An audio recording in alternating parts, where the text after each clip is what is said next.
So hello everyone, ये आज के दिन का पहला वीडियो है। अगर आपने कल के वीडियोस को नहीं देखा है सो डेफिनेटली आप जा करके चेकआउट कर सकते हो, आपको चैनल पर मिल जाएगा। और इसके साथ यार सब्सक्राइब कर देना चैनल को। हमारा टारगेट है 900 सब्सक्राइबर्स का। 862 सब्सक्राइबर्स हो चुके हैं। 900 के ज़्यादा दूर में नहीं है।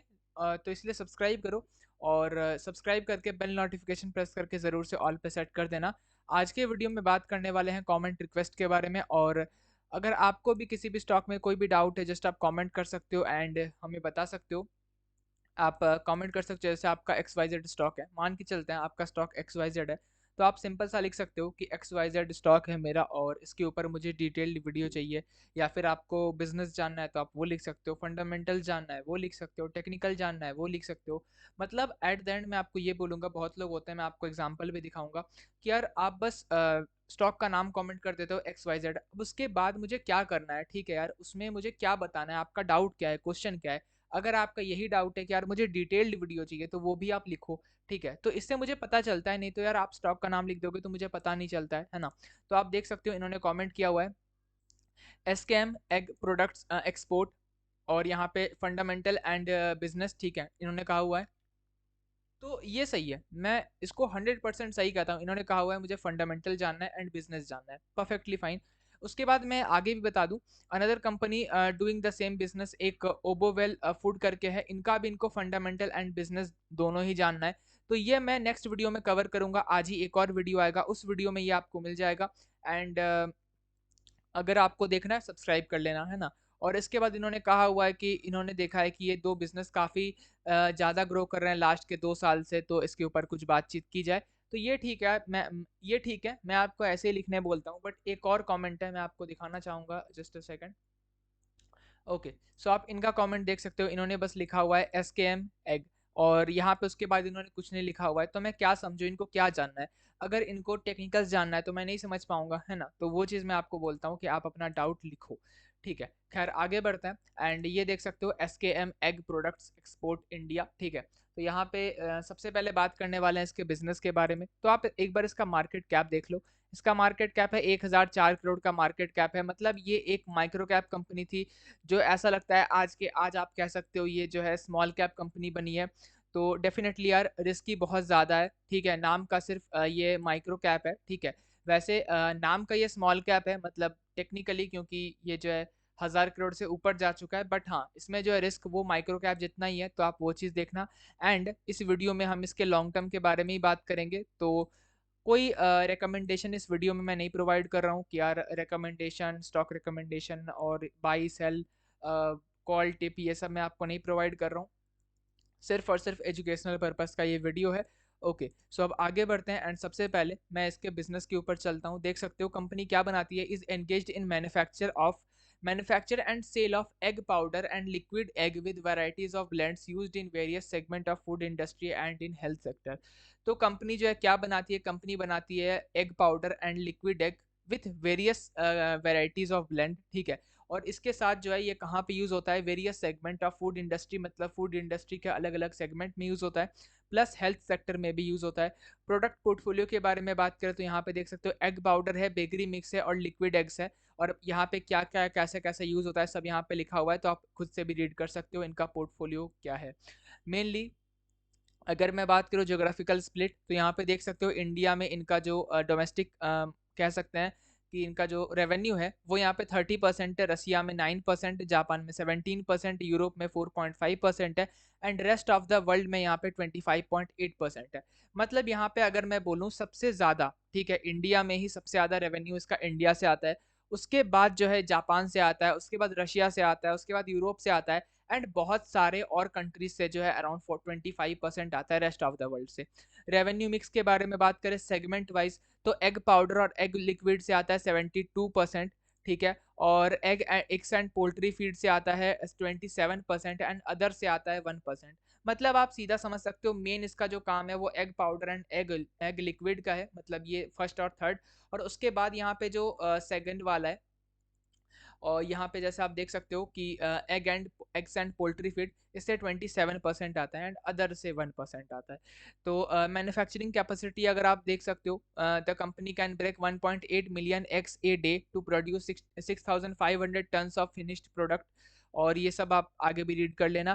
कैपेक्स के बारे में अगर बात करें तो कंपनी ने जो है कैपेक्स किया है 3 करोड़ का ड्यूरिंग फाइनेंशियल ईयर 21, जो कि काफ़ी पहले का है, ठीक है। और मार्केट एक्सपेंशन के बारे में बात करें तो यहाँ पे देख सकते हो the company has obtained certificate of registration from USA, और फूड एंड ड्रग मतलब यूएस एफडीए से इन्होंने लिया हुआ है to promote and market egg products in the US. मतलब यहाँ पे जो है सीधी बात है कि सर्टिफिकेट ऑफ रजिस्ट्रेशन लिया हुआ है यूएस एफडीए से, मतलब फूड एंड ड्रग एसोसिएशन या administration, sorry, food and drug administration से इन्होंने जो है सर्टिफिकेशन लिया हुआ है। क्या कर सकते हैं ये, प्रमोट कर सकते हैं एग प्रोडक्ट्स को यूएस पे, तो ये सब चीज़ है। अगर मैं फोकस के बारे में बात करूँ तो कंपनी ने जो है, कंपनी अभी करंटली काम कर रही है न्यू मार्केट्स में एंटर करने के लिए, जैसे अफ्रीका, सिंगापुर, ये सब में एंटर करने के लिए। और it is also working to identify more customers in Nigeria. Okay, so एक तो ये जो है न्यू जोग्राफीज में जाना चाह रही है, और जो इसके एग्जिस्टिंग जोग्राफीज जहाँ पे ऑलरेडी एग्जिस्ट करते हैं वहाँ पे भी जो है अपना आइडेंटिटी ज़्यादा कस्टमर तक पहुँचाना चाह रहे हैं। तो ये सब इसका एक्सपोर्ट का मतलब ओवरऑल जो है ग्रोथ की बात हो रही है ना। और अगर मैं आगे बढ़ता हूँ एंड यहाँ पे आपको कुछ फंडामेंटल्स के बारे में बताऊँ, सबसे पहले क्वार्टर्स में चलते हैं। तो आप देख सकते हो यहाँ पे जो है जून क्वार्टर, जून 22 एंड जून 23 के बारे में बात करने वाले हैं। सेल्स देख सकते हो 133 से 210 हो चुका है, और ऑपरेटिंग प्रॉफिट देख सकते हो 14 से 50 हो चुका है, बहुत अच्छा जंप है। मार्जिन देख सकते हो 11% का मार्जिन 24% का हो चुका है।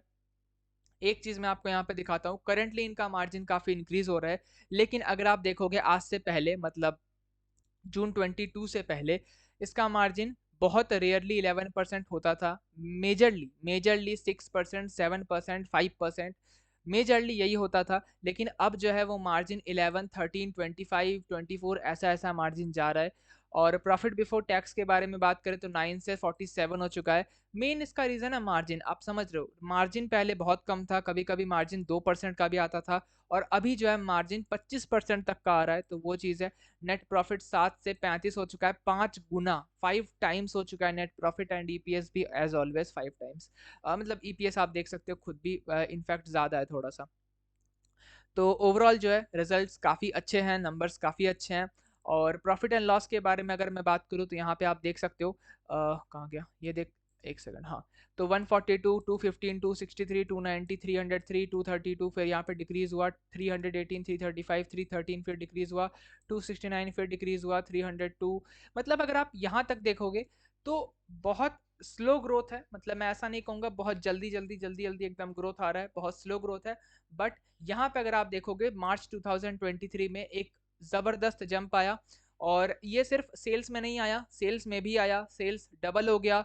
ऑपरेटिंग प्रॉफिट मतलब कितना हो गया आप देख ही सकते हो, मार्जिन डबल हो चुका है, मार्जिन डबल हो गया, सेल्स डबल हो गया, तो ऑपरेटिंग प्रॉफिट कितना बढ़ सकता है आप खुद समझ सकते हो।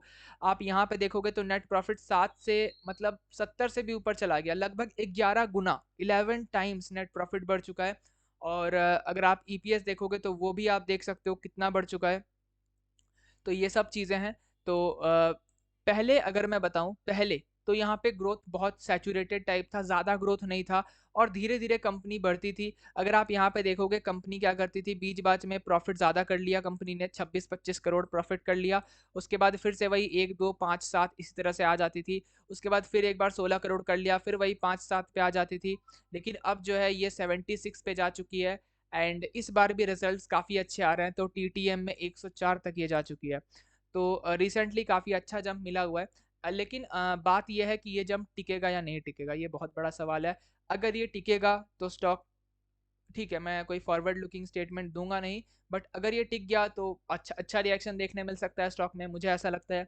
और अगर ये नहीं टिका तो एज ऑलवेज स्टॉक फंस सकता है, और मुझे ऐसा लगता है। अगेन एक बार बात कर लेते हैं ग्रोथ नंबर्स के बारे में, मतलब परसेंटेजेस के बारे में। 10 साल में 12%, 5 साल में 16%, आप देख सकते हो ज़्यादा नंबर्स नहीं है, 12-16% इज़ वेरी नॉर्मल। 12% तो मैं अच्छा बोलूँगा भी नहीं उतना, 16% इज़ फिर भी ठीक है, फिर भी अच्छा है। 28% is very good, and TTM में तो 109 है, मैंने कहा था डबल हो गया है, तो टीटीएम में 109 है। लेकिन अब वही चीज़ है, अब ऑब्वियस सा बात है यार, 109% तो ये बार बार नहीं आएगा, ठीक है। ऐसा नहीं होगा ना कि 100 से 200 हो गया, 200 से 400 हो गया, 400 से 800 हो गया, इस तरह से कभी ग्रोथ नहीं होता है, ठीक है। 100 से 200, 200 से 250, 250 से 350, ऐसे करके धीरे धीरे जो है ग्रोथ आता है। और अगर आप देखोगे 3 साल का 28%, अगर ऐसा ही मेंटेन हुआ ना, मैं नहीं कह रहा यार कि ठीक है मुझे 40% 50% ग्रोथ नहीं चाहिए, मुझे 30% दिला दो, मुझे 25% दिला दो, मुझे चल जाएगा। अगर इसी तरह से 25 30 35% के आसपास का ग्रोथ आता है, सेल्स ग्रोथ आता है, तो बहुत अच्छी बात होगी। प्रॉफिट ग्रोथ तो यार बहुत ज़्यादा है, बहुत बहुत ज़्यादा है।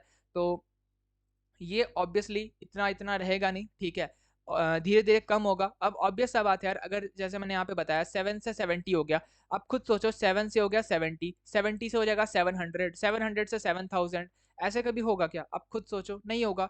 तो 7 से 70, सॉरी यहाँ पे 7 होगा, है ना, एक सेकंड, हाँ यहाँ पे 7, 7 से 70, 70 से 700, 700 से 7000, फिर 70,000, फिर 7 लाख, ऐसे नहीं होता है।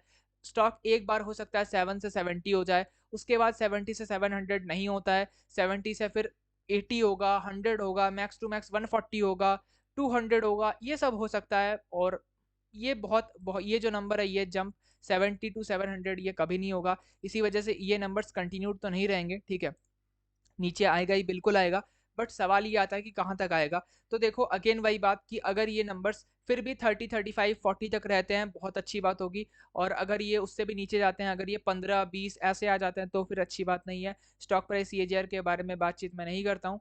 अगर आरओई की बात करें तो आरओई पहले 18 19% था, विच इज़ ओके, फिर उसके बाद 26% हुआ, विच इज़ गुड, एंड अभी जो है 48% है, which is actually very good. But again ये सब थोड़ा थोड़ा कम होगा, जैसे मैंने बताया प्रॉफिट्स कम होगा, ये वो कम होगा थोड़ा सा, हल्का हल्का, मतलब बढ़ने का जो ग्रोथ का रेट कम होगा हल्का सा। और ये सबसे जब थोड़ा कंट्रोल होगा, तब आरओई भी थोड़ा सा नीचे आएगा मेरे हिसाब से। लेकिन अगेन वही बात कि अगर 30 to 35 40, 30 to 35 मैं कहता हूँ, या 30 35 के आसपास भी रहे, बहुत अच्छी बात होगी। और अब देखना होगा कि आगे क्या होता है, ठीक है, सबसे बड़ा सवाल यहाँ पे यही है। अगर समझो इस चीज को, सिंपल लॉजिक है, अगर आगे ये कंटिन्यू रहता है, क्योंकि अभी तक तो नहीं था, अगर ऐसा होता कि यहाँ पे 10 साल 5 साल, 10 साल का तो फिर भी छोड़ दो, लेकिन अगर 5 साल और 3 साल का एवरेज रहता 28% या 30% का, तो मैं कहता यार तब तो बहुत बढ़िया बात होने वाली है। लेकिन अब जो है यहाँ पे ग्रोथ आना स्टार्ट हुआ है, तो अगर ये कंटिन्यू रहता है, ठीक है, जैसे इन्होंने भी कहा था कि 2 साल से ग्रोथ आ रहा है, ठीक है, तो हाँ 1 2 साल से इसमें जो है अच्छा ग्रोथ है।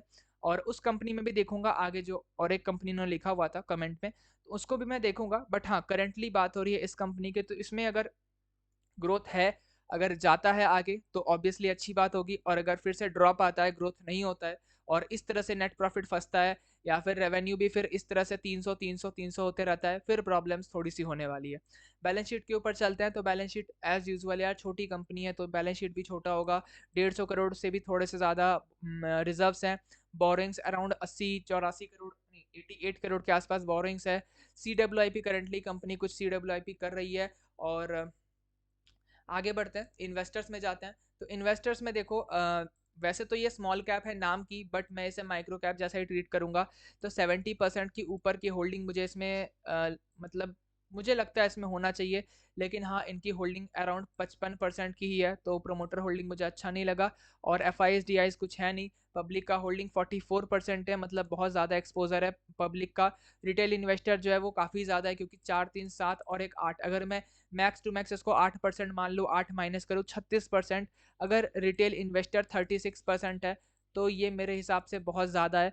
तो अगर आप प्लस माइनस पॉइंट्स की बात करो, तो मैं शेयर होल्डिंग पैटर्न को एक नेगेटिव पॉइंट दूंगा। और अगर आप प्लस पॉइंट्स की बात करो, तो जो फिलहाल 3 साल का और जो टीटीएम का जो ग्रोथ आ रहा है, इसको मैं प्लस पॉइंट दूंगा। प्रॉफिट ग्रोथ भी काफ़ी अच्छा आ रहा है, तो इसको मैं प्लस पॉइंट दूंगा। आरओई भी 3 साल का और लास्ट ईयर का काफ़ी अच्छा है, तो इसको भी मैं प्लस पॉइंट दूंगा। बट इस चीज़ को आप समझो, यहाँ पे जो है अगर ग्रोथ कंटिन्यू रहता है तो बहुत अच्छी बात होगी। अगर इस तरह का ग्रोथ, या फिर मैंने आपको नंबर्स पहले ही बता दिया, परसेंटेजेस मैंने आपको पहले ही बता दिया, अगर उस तरह से ग्रोथ होता है तो बहुत अच्छी बात होगी। और अगर उस तरह से ग्रोथ नहीं होता है, तो फिर प्रॉब्लम्स हो सकती है। खैर, आगे बात करते हैं थोड़ी। और इसके टेक्निकल्स के ऊपर अगर मैं जाऊं, तो देख सकते हो यार कुछ खास बात करने का है भी नहीं, और उन्होंने बोला भी नहीं था कि यार टेक्निकल्स के ऊपर बात करो। तो ठीक है, जो भी है, अब मैंने आपको बता दिया मुझे क्या लगता है। अगेन मैं आपको बता दूं, कोई भी रिकमेंडेशन नहीं है किसी तरह से, ठीक है। अगर आपको वीडियो अच्छा लगा तो लाइक शेयर सब्सक्राइब कर देना, सिर्फ और सिर्फ एजुकेशनल पर्पज़ का ये वीडियो था, ठीक है। किसी भी तरह का कॉल टिप रिकमेंडेशन नहीं है, खुद से एनालाइज करो, देखो, सीखो, समझो, उसके बाद ही आप इन्वेस्ट करो। इसी के साथ एंड करते हैं वीडियो को। जय Hind and thanks for watching.